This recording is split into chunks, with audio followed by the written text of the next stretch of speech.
Hello, tonight I have a red hot topic for you and some food for thought. So I hope you stick around to hear me out. Today I was perusing the interwebs and I saw a tweet by Henry Winkler. And I would quote the tweet to you, but I can't because it was subsequently deleted. Now, I don't know anything about Henry Winkler, but I think he's a good man and whatnot. But his tweet essentially asked, are things really that bad out there? Now, and, you know, he got a lot of negative responses. And as a result, you know, he decided to delete the tweet. But not all of the responses were deleted. I'm going to read you a couple to get right to it. So here's a couple of the responses, and I only put down 4. There were it generated a lot of conversation, and I just grabbed 4. I didn't go through them all, but this gal says, yes, it's definitely a struggle right now. Fortunately, we can afford to buy our food and pay our bills. But the problem is that there's nothing left after that. Nothing left for fun, recreation, savings, giving to charity, retirement, new car fund, emergency fund, etc. Another responder said, I volunteer at a food pantry and the numbers have doubled since last year at this time. More working families with children who just can't afford food and pay their bills. The cost of everything has gone up, but their wages have not. It's frightening to see. Another says, our food pantry is low on supplies. This hasn't happened since the first tea regime. And the last one here, I go to food banks at the end of every paycheck. Without it, I wouldn't eat for several days.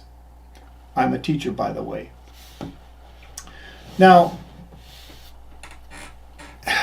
I have a lot of friends and family and people, you know, in my social circle that I could see, you know, asking the same question that Henry asked.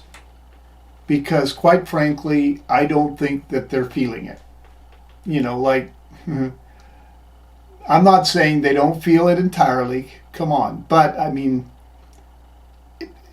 I don't think they're pinched. Many of them, you know, that are my age, in my social circle, they have their homes paid off. And if they don't have their homes paid off, they've got a mortgage at a low interest rate. And whatever mortgage they have is probably, you know, from a refinance is very low relative to home prices today. And, you know, they're not feeling it. And I don't think Henry's feeling it, and that's why he's asking. I mean, are they really that bad out? Are things really that bad out there? So here's some food for thought. Well, I had a friend. Well, he was also my pastor. In fact, he was the pastor that married my wife and I. And he had some sort of a stroke, went into the hospital for, I don't know, a week or so, maybe 10 days. He came out. He had so many bills. He went to an attorney, and the attorney said, the only way you're going to get out of this is bankruptcy. So he ended up having to declare bankruptcy. And I believe that if you check, you've got the interwebs right there, you'll find that if it's not the leading cause of bankruptcy, it's one of the top leading reasons that people declare bankruptcy in the United States is because of medical bills. So, and then here's another one. The CEO of GoFundMe, this was in Fortune magazine, he said that things have gotten so bad that people are doing GoFundMes for their groceries. Okay? So bad that they're doing GoFundMe for their groceries. and that about 250,000 people are doing GoFundMe's for medical bills. And I've had plenty of friends and some family or extended family that have done, GoFundMe for one thing or another when it comes to, medical expenses. So, and this, this is like 25 times the number that they had in 2011. Thousands of students every year are using GoFundMe to try to get their, subsidize their tuitions. But here's a little factoid. This is one of the most graphic illustrations I think I can give you. And because when I grew up, of course, we had parents and grandparents from the Depression era. So, excuse me.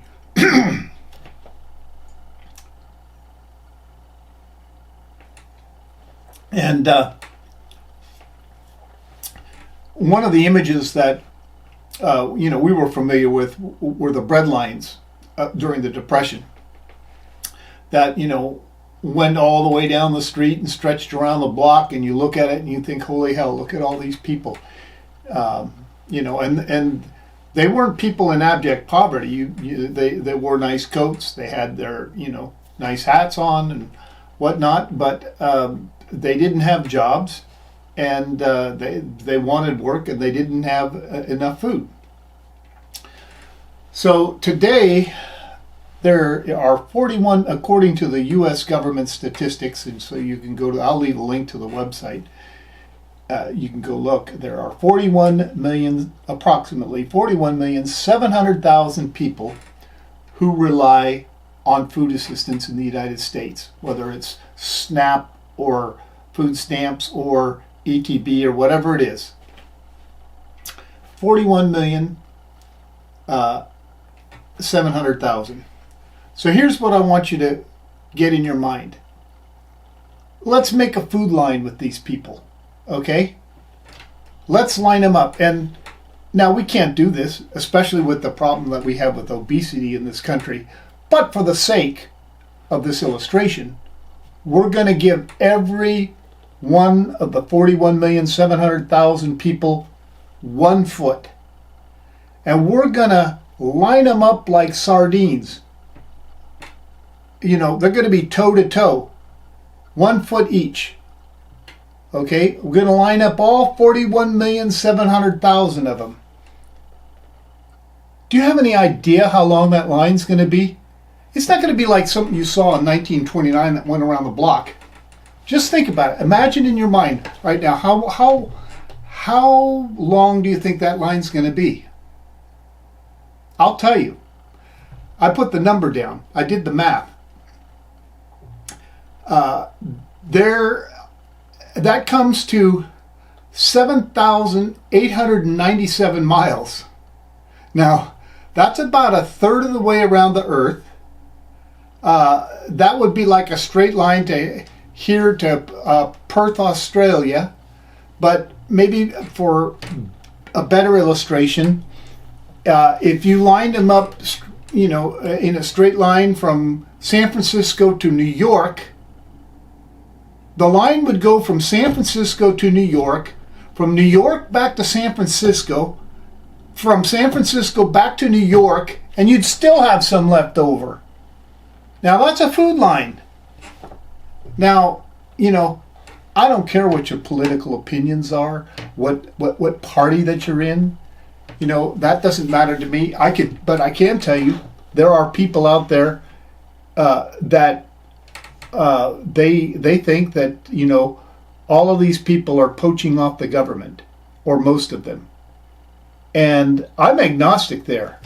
I mean, have you been a recipient of food stamps? Maybe not.